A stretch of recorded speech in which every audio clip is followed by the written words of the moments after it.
The chances are significant that you or someone you know has been directly affected by diabetes. Tim Rausch, a nurse practitioner with ProHealth Physicians at Guilford Family Practice in Guilford, is here to share important information on how to prevent diabetes or manage it by adopting healthy lifestyle habits. Tim, welcome.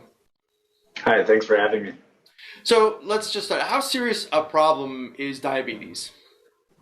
It's very serious, just by way of how widespread it is, and it's just in scope of cost to the American healthcare system.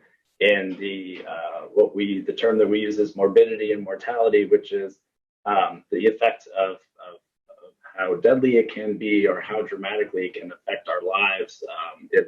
It's very, very significant, and you very likely know somebody who has it and is impacted by it in a very significant way. All right, let's start with some basics. What is diabetes? What are the different types? Sure. So diabetes, it's a chronic condition, and it basically affects our metabolism, how our body turns food into energy. There's several different kinds. Type 1 being the kind that's generally much less common. About 5 to 10% of the population can have this, and this is the one that many people call insulin dependent because they do not respond to the other medications that type 2 diabetics have. These are the younger populations who get diagnosed in their teens or adolescence. And this is an autoimmune disease that is not something that's really thought of that you bring on due to lifestyle. It's more so something generally that is genetic. Type 2 diabetes, this is far more common. This is like 95% of the cases of diabetes, specifically in the States. And this is more brought about by lifestyle. It comes on later in life, generally, people in their 40s, 50s, 60s, those who can be overweight, those who, have other chronic health conditions.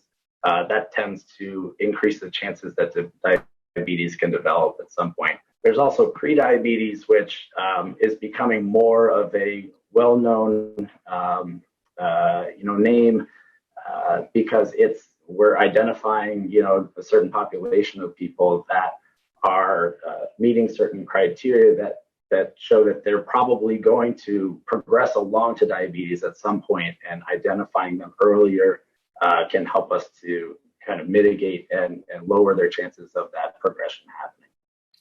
I think one of the scariest things about prediabetes is that most people don't even know they have it. How do you diagnose prediabetes? Very good question. And it's often something that you don't know you have. Typically, we feel if our blood sugar is very high, then it's something that we can feel a little headache or a little off, or maybe we're very thirsty or we're going to the bathroom more often. Those are some signs, but it's not uncommon for us just to diagnose it strictly on routine blood work alone. And in my practice, that's how I've caught many diabetics who have felt otherwise fine and normal.